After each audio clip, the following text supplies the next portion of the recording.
All right, boys, we're starting in Dallas. Ooh, boy.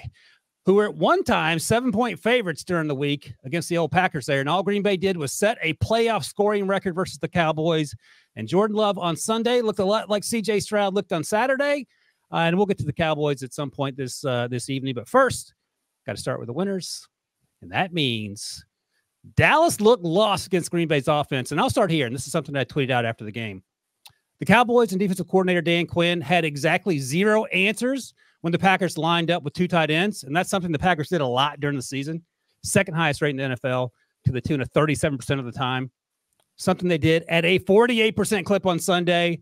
So with tight ends Luke Musgrave and Tyler Kraft, both rookies on the field, Jordan Love, a tidy 7 of 8 with 2 touchdowns, perfect passer rating, and he averaged 16.1 yards per attempt. It gets even worse when Green Bay ran the ball with 2 tight ends, 95 yards, a touchdown, and they averaged 5.3 yards per carry. So much for Dan Quinn's defense. So, Brinson, the Packers have now won 10 of their last 11 games against the Cowboys.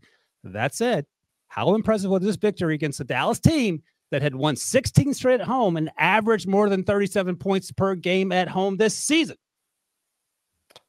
Okay, when did you get an Adderall prescription? Did it involve your True Media prescription or subscription? And no, it was a blitzkrieg of stats. I love it, Wilson.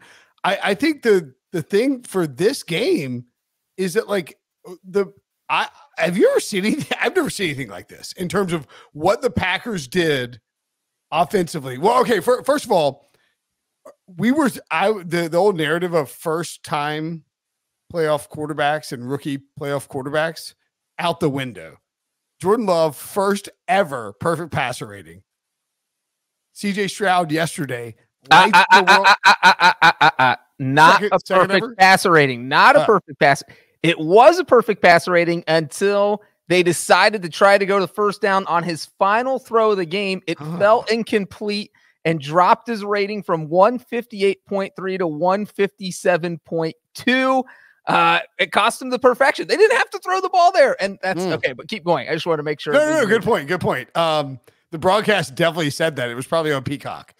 At any rate. No, the point was that Sean Clifford came in, and then they had to bring Jordan Love back in. Sean Clifford had stayed in the game. So when he left the game, he had a perfect pass. Exactly. Yes, that's right. That's right. And then because Aaron Jones came back in too, because they were like, oh God, are we going to lose this to the Cowboys? There's a lot to unpack, but I think that the week after Bill Belichick and the Patriots disembark from each other, unencumber from each other, it's insane to think that before Belichick, we all agree that Belichick, Tom Brady, and the Patriots are the greatest dynasty in the history of sports, right? Do we all agree with that? Definitely the history of the NFL, but probably sports. Okay, probably sports, but definitely NFL. Before Belichick and Brady came together in New England, and after Belichick and Brady separated in New England, there's this buffer period on each side where the Packers have a franchise quarterback. They had Brett Favre before those guys showed up, and now they got Jordan Love after those guys left. The Packers this is the single greatest run of franchise quarterbacking in the history of professional football, and it's not remotely close. Jordan Love does stuff from arm slots, and the way Jordan Love is awesome. And maybe he's streaky, and maybe he won't end up being a Hall of Famer. But when he plays his best football, dude, you love Jordan Love. Yeah, but I mean, why are we talking about Hall of Famer? Let's just talk about the game. Because Favre and Rodgers are Hall of Famers. I'm just saying, this guy is an incredible quarterback when he is playing at his highest level. Now, he's a problem when he's at his lowest level, but most quarterbacks are. I would just push back on that. He has not been at his lowest. The first half of the season, they started 3-6. And since then, they've been lights out. In fact, he's had the fewest turnover-worthy plays since week 13. Great. I know. I'm just saying the streakiness hasn't really been there. That's all I'm saying. Well, I mean, no, he had that streak of 4 or 5 weeks. He started out hot and got cold. But dude, Brian Gutekunst was asked, do you know if Jordan Love is your quarterback next year? And he didn't have an answer. I think he has an answer. Well, now he does. Yeah, dude. Jordan Love is awesome. Well, a big part of the struggles early, even though the numbers, if you just look at them, didn't necessarily bear it out, was that they were so bad in the first half. They were struggling at the beginning of games, falling behind. And this is all during when they started 2-5, 3-6. So that was part of the trouble. But it's not just Jordan Love. You look at the past few weeks of Packers football, and who's been right there with them? Aaron Jones every single time. He had such a monstrous game today.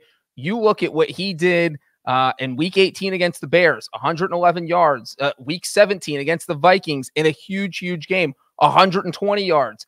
The week before that against the Panthers in a game that the Packers almost choked away, which this is almost making fun of the Cowboys, that the Carolina Panthers put up 30 points on the Packers and almost beat them.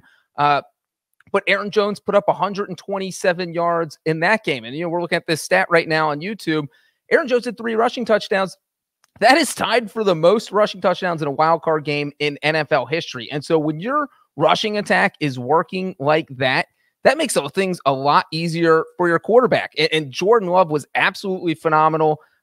You look at their first touchdown drive. They went out there. Matt LaFleur went full Zach Taylor. Not to bring the Bengals up, but his strategy, Zach Taylor's is always, we're going to take the ball first and put the other team on its heels because we want to go down and get the first points.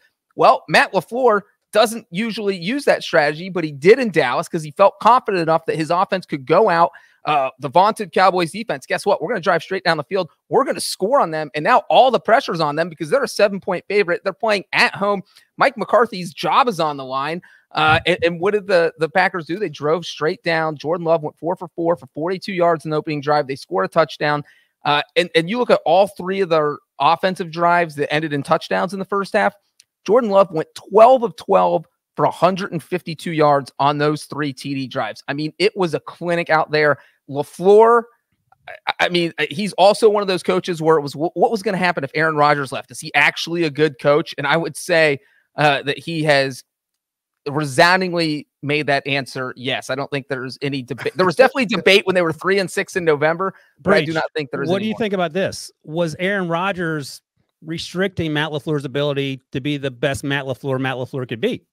I don't think that's crazy. I think that Aaron Rodgers, he kind of does his own thing. And I mean, look, there was a power struggle that we knew about, that Rodgers wants to call his own plays, that he wasn't happy with the plays that LaFleur was putting out. And Rodgers loves to run plays that break down, and he'll go find his guy, go off script. That's part of what Aaron Rodgers does. The camera, who knows? And LaFleur's like, man, just run my offense, please. And Jordan Love's like, yes, sir, I'll do that, and we'll be awesome. So, yeah, I do think that there is definitely some truth to that. There's something really interesting about that, too, though, Wilson. And Wilson, we've talked about Jordan Love as a prospect coming into the NFL, and then, like, how because at Utah State, he was, like, you don't expect him to be the guy that runs the on, to be, like, you don't expect him to run an offense like Kirk Cousins. He's too athletic for that. You know what I mean? Like, you expect him to go off script a little bit. And he's really done, frankly, the exact same thing that Aaron Rodgers did when Aaron Rodgers started in Green Bay, being the athletic guy and who is capable of going off script if he needs to, but perfectly capable of staying within the game when the offense is perfectly called. And dude, Matt LaFleur pulled Dan Quinn's pants down in this game early on. I mean, they were moving the ball so fast. And conversely, somehow, Joe Barry, with this much maligned Packers defense, I mean, they flipped everything on its head. It felt like the Cowboys were, and we'll get to this later, but in this particular game, it felt like the Packers came in playing with house money, young, loose, confident, not worried about anything. And it felt on the other side of things that Mike McCarthy, to be perfectly frank, his butt cheeks were really tight, and he was petrified about losing at home against Green Bay in a home playoff game as the number 2 seed. He never expected to have happen. And somehow the Cowboys offense was so tight. Jair Alexander, great job covering CeeDee Lamb. I mean, just defensively and offensively, everything the Packers did had the Cowboys matched up from Jump Street. I mean, we'll talk about this in a second. I don't even know if Mike McCarthy he didn't have anything to do with the way Dak played or the way CD and Dak were on the same page. Early. I think Dan Quinn, sort of like we talked about with Jim Schwartz yesterday, is the guy in the crosshairs. In terms of Jordan Love, he is probably playing on time better than Aaron Rodgers did early in his career, and maybe even later in his career, because Aaron Rodgers, as Breech sort of noted, was a freewheeling sort of gunslinger, and he did it at a really high level. But Aaron, when you watch Jordan Love, and I actually went back and watched the Bears game this weekend, he throws on time so consistently, and a lot of credit. We talk about this all the time when we talk about these quarterbacks. You have to have a play caller who can dial up the plays and put these guys in position to succeed. And Matt LaFleur and Brian Gutekunst probably don't get enough credit. They're playing with only first and second year wide receivers and tight ends. I talked about them playing with more 2 tight end sets than anyone else, and they win with that, and both running and throwing the ball. Tyler Kroft, who came in for Luke Musgrave when he was banged up earlier in the season, blocking his ass off, and they are doing so many things precisely. And when you see teams that lose, and the Dallas Cowboys are an example of this, that don't do things precisely, you get your asses handed to you.